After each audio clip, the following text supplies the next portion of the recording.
Chapter 3: The Vision We Require. The cynic knows the price of everything and the value of nothing. Oscar Wilde. Be punctual. Don't waste my time. The one, the only, Colin Powell.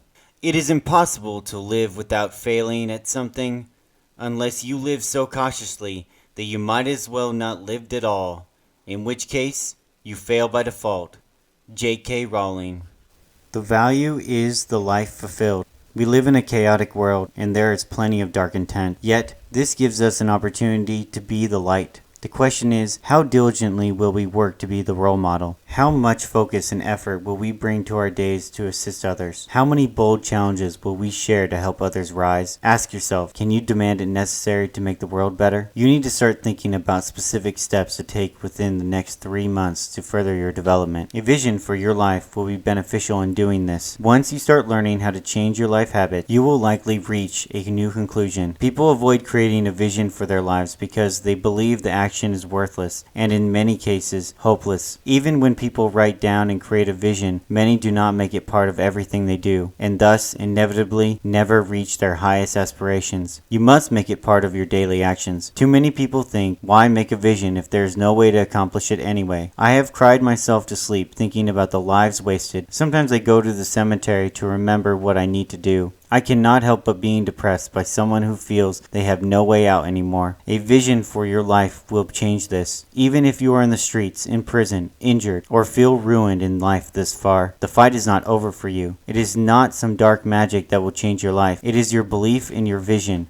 Even if it sounds silly, you will find great benefit in it. Not only that, but you will have something to point toward when everything feels lost. One significant difference between regular people and exceptionally accomplished people is that they all have vision of their lives. Do they know what comes next? No. They focus on who they want to be at the end of their lives. And when I say focus, they think about the actions they take every day and what kind of person they are becoming. They see the future clearly because they understand who they are and what they are to become. Many people I know are stuck and appear hopeless, passing the time without joy or aspiration. Clearly, those people do not have a vision. In fact, many of them do not even have long-term goals. This was painfully clear when I visited a town I grew up in and met some people I went to school with. Many were utterly lost in life and needed real assistance and motivation. The best way to bring your vision into being is by generating something you deeply care about becoming. To assist you with this, I want you to consider how we can create a vision for your life. Consider this question. Does having a vision make you better able to change your life? Or does being able to change your life make a vision possible? Either option you choose can work. I will explain. There is no denying that changing your life and having a vision are where we need to start. They are interdependent and complementary of one another. One will jumpstart the other. Find the motivation to change your life and you will be able to create a vision for it. Or create a vision for your life and then learn how to change it. What's the difference between a life vision and long-term goals?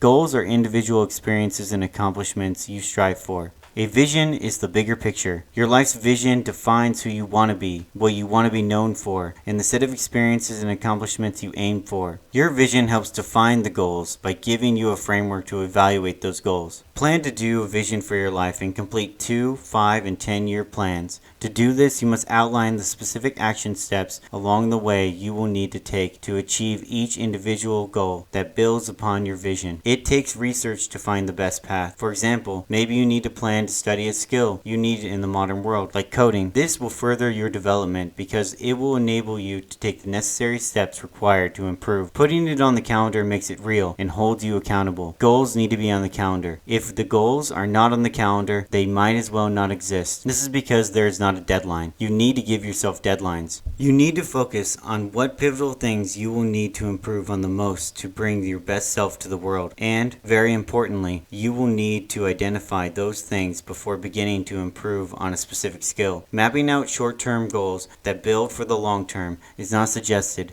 It is required. A vision gives you a backward plan for your life. This is because you know you can never be lost again. It is your compass. Start at the end of your life and you will see the truth. What do you want to have become? Write as many as you want. Dream big. To start creating a vision for your life, first aim to answer these questions. Feel free to use a piece of paper and just write down everything you want. For example, write down, I will become, and then write a bunch of things right after that. What could you contribute to the world that would make you feel proud and content? How do you want to have lived by age 30, 40, 50, 60, 70? Or maybe even 200. What do you believe you are capable of in life? What are the most significant things you could accomplish given the right circumstances, resources, and motivation? What do you wish you could change about the world? What kind of people do you want to be surrounded by? When you die, what do you want people to say and remember about you? Through this process, you will be identifying what matters most. How should you live your life? There are a lot of things that are needed to support your life goals and vision. Chapter 11 will cover the different parts of well-being you need to focus on to assist you in your specific development. I have provided an example list for you. The items listed are those things that are required for you to reach your potential. You will need to generate what imperatives help you with your goals and make them a priority. These must be categories of things that matter to you. Currently, some of my list consists of 1. Health, exercise, diet, mindfulness, and gratefulness. 2.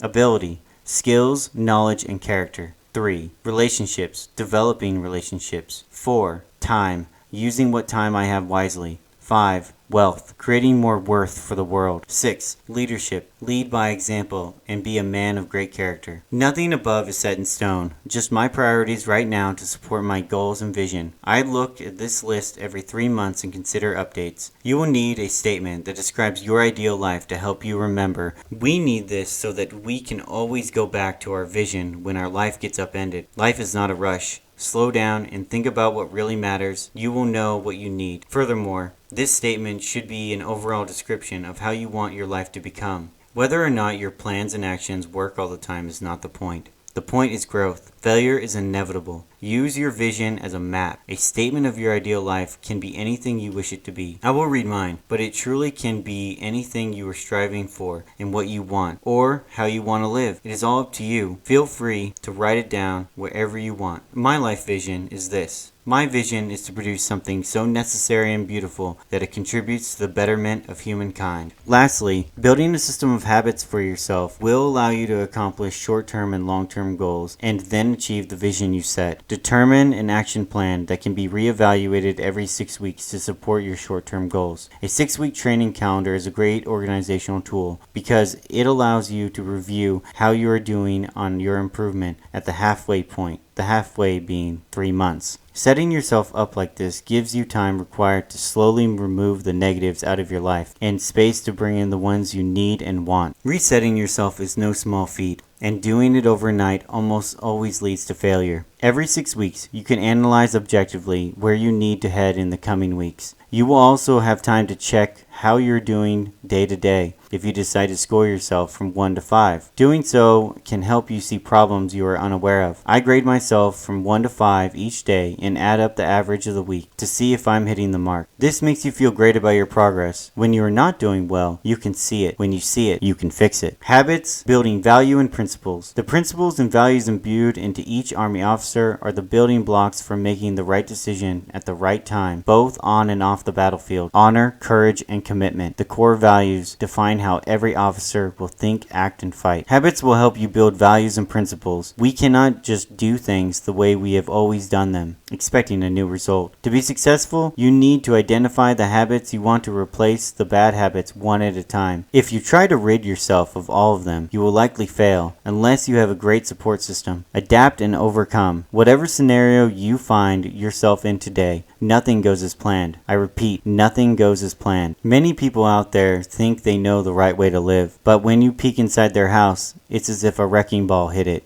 I have been this person before, and I believe that I knew better. Can you stay organized and consistently focused on one thing that improves you? The majority can't. How consistent have you been? You are completely capable, but without reinforcing to yourself the reasons to stay healthy and continue to strive to be better, it's damn near impossible. Still, it is not as hard as you think it would be, and it will make you a lot happier with your life. Think of it in terms of leadership. If you want to lead other people, You need to prove that you can do it first by leading yourself. You need to motivate yourself. You need to inspire yourself. And you need to prove that following your strategies is a desirable thing that leads to the results you are shooting for. With the help of a growth mindset and the accumulation of your grit through hard work, this is possible. But you must know how to apply those things to your life. Bold action trumps sitting on your couch. I want to live in a world of people who understand that we all have fixed mindsets about something, which hinders us greatly. With this self-realization, life will inevitably improve for all of us because at the very least, you become a more reasonable, conscientious, and understanding human. And I do not see the downside of that at all. In fact, much of the purpose of education is to help someone actualize this within themselves. But there are not enough people in this world teaching how to do this. They just say, go and do them and be better, when they don't even know how to sit down and read a book for at least 30 minutes a day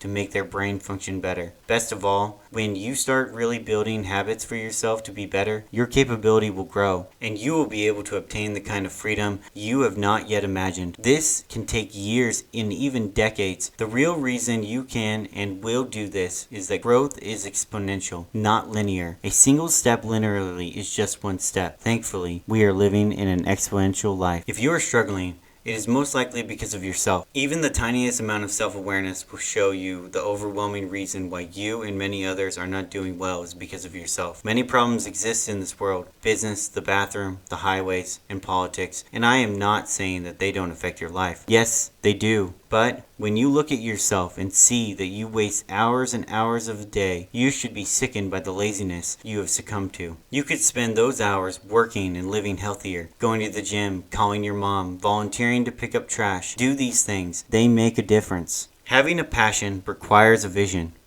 Do the best you can until you know better. Then, when you know better, do better. Maya Angelou. I've got a theory that if you give 100% all the time, somehow things will work out in the end. Larry Bird. Now that we understand how to establish a vision for your life, let's get down and dirty with passion. Without passion, you cannot have a vision. This is similar to how your grit level is determined by how much human malleability we fully believe in. This is serious. Life is serious. Your goals and dreams are serious. Make them real. Passion can take you to the core of the earth or to the edge of the universe. The way you talk to yourself and to. This is because the truth is that the world loves a positive and joyous person. They can change everything going wrong and lead us into our greatest longing for all humanity. Peace for all humans. Today, you can't accomplish what you want, but tomorrow you can. Did you know that Reggie Jackson struck out 2,600 times in his career? 2,600 times. Yes, I did not stutter. The most in the history of baseball. But you'd never hear about that. That's because he was passionate and lived to his most excellent potential. The lesson here is to let the obstacle mark the path for you to walk. Where there is a problem, a leader is needed. That leader is you. One day, I would like to be known for enabling millions of people to have a second chance in life. I strive for it. I zealously believe in it. My foundation will never be shaken from this, and no one can change my mind about it. I tell you how much I wish to bring to this world because I want you to strive to be your best. We are only here for a short time, and I plead for you to do this. I will lead when there is a need, and I will pick up the broken. Will you? Many successful people are not remembered. It is not a priority to be remembered. Trying to be remembered is a foolish thought. The right idea is to bring something so beautiful and necessary to this world that it changes the world for the better. Positive pressure. To live a healthy and happy life, you must add pressure to yourself. This is obvious to us as eating or sleeping. Healthy pressure motivates us to do better. But we often fall into the trap of damaging stress. Damaging stress caused by your perception of the situation inevitably leads to poor outcomes. To prevent this, you need to nurture a growth mindset that will allow you to overcome and face challenges head on. In Chapter 9, we will go in depth on how to build a resilient growth mindset. You will no longer be on the defense and instead on the offense. To be healthy is to grow. Once you apply this mentality to your life, you will change and adapt. The reason for success is simple.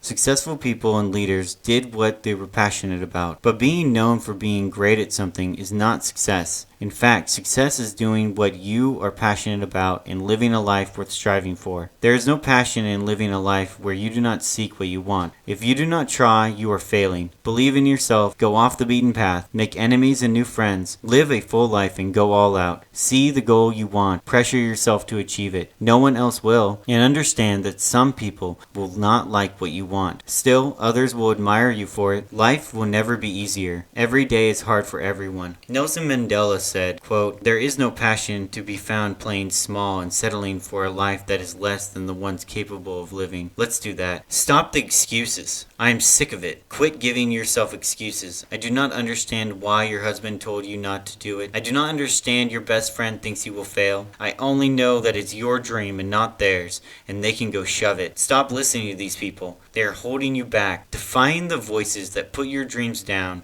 shows great character. Make that awfully difficult choice now, and your life will forever be yours to guide. You must make the decision to act on what you want to do. You must make the decision to act on what you want to do. Accept transformation. Doing so is the only path forward. Fear of rejection should not hold you back anymore. If you do not want to talk to the ghosts of yourself at your grave, then button up your shirt, tie your shoes, and go and fight for your life. I am sure there was a point in your life you felt like you failed. Maybe it is right now. I want you to picture that idea of failure and realize you were only struggling because you need to struggle. You cannot fail if you have a passion for the actions you take in this world. If you find what you love to do, and that is the hardest part, finding what you love to do, then you will not fail. Find that thing and take a leap of faith and choose to learn. You must be willing to jump into the unknown and stumble where you are not supposed to be. This is because finding your passion is not something that just happens. It takes years to develop. You must go far into a subject to find love of the nuances within. This will allow you to always overcome mistakes or uncertainty. There is always something new to learn and a fresh perspective to take. The graveyard is the richest place on the planet. It holds all the unfulfilled potential of everyone in it. Your goal is to be the poorest person there. You want to have spent every part of your life fruitfully. If you are having a hard time doing this, I want you to imagine a house. It holds all of your memories, and it has caught fire. You have 5 minutes to grab only the most important memories to take with you for the rest of your life. Wouldn't you want to bring memories of when you had to struggle so that you could be stronger today? What would you do? What would you say? Getting started is the hardest thing. In my opinion, you have a great opportunity right now. Putting action toward your big goals and focusing on them for any amount of time at all will help you. If you can sit down and finish this book, you are doing much better than most. Doing this gives you a great advantage in the world where people have an anxiety attack because they just sat down at the toilet and realized they forgot their phone. That kind of consistent focus will make you a god among men. Seriously, that's like having a superpower in a world like this. But if you want to benefit even more from that kind of discipline, then take your time building a habit of discipline. Most people are living the way they are because they do not believe that they can Most people are living the way they are because they do not believe that they can have more than they already have, or that they don't deserve any more. They accept the reality that they have been given. When I see this kind of behavior, I say, quote, "If it is hard, then do it. You do not even know how powerful you are. You have something special. You have talents and abilities that you do not even know yet. Don't let the ghosts haunt your bed. Live life the way you want, and never, never let anybody tell you how to live it." Section: An Extraordinary Vision. Women of Chess: Susan, Sophia, and Judette. Quote, "We can't become what we need to by remaining what we are." Oprah Winfrey. Quote, "The most difficult thing is the decision to act. The rest is merely tenacity." Amelia Earhart. Women are intelligent. In many cases, their intelligence far surpasses any man. I think we need more women leaders. A society that believes women are only meant to bear children will suffer. Bring these women up and fight for the rights of all people. Extraordinary people do not become with the help and development from others. Rather, all people do. One story that relays this message is about 3 little girls who grew up to become the greatest women chess players in history. Susan, who was the oldest, became the first female grandmaster ever. The criteria to become grandmaster is the same for males or females. Sophia, the middle child, became an international master, the job just below grandmaster, between master and grandmaster. Judette, who was the youngest, became the best of all 3. She became the number 8 player, male or female, in the entire world. She beat the number 1 male player globally, including Magnus Carlsen, the number 1 player right now and has been for 9 years straight. She amazingly beat another male counterpart, Gary Kasparov, one of the best players of all time. Judette and her sisters are extraordinary, and their inspiring story shows us that we all have the potential. Judette was the number one female player for 25 straight years until she retired. Her parents didn't have an extraordinary IQ, and they weren't great chess players. They learned how to play chess so that they could teach their daughters, and that's the point. They developed these three women to be fantastic chess players, and the three of them could play blindfolded chess against 12 different masters simultaneously. This all started with an idea from their father, Laszlo Polgar of Hungary. He wanted to turn his children into geniuses.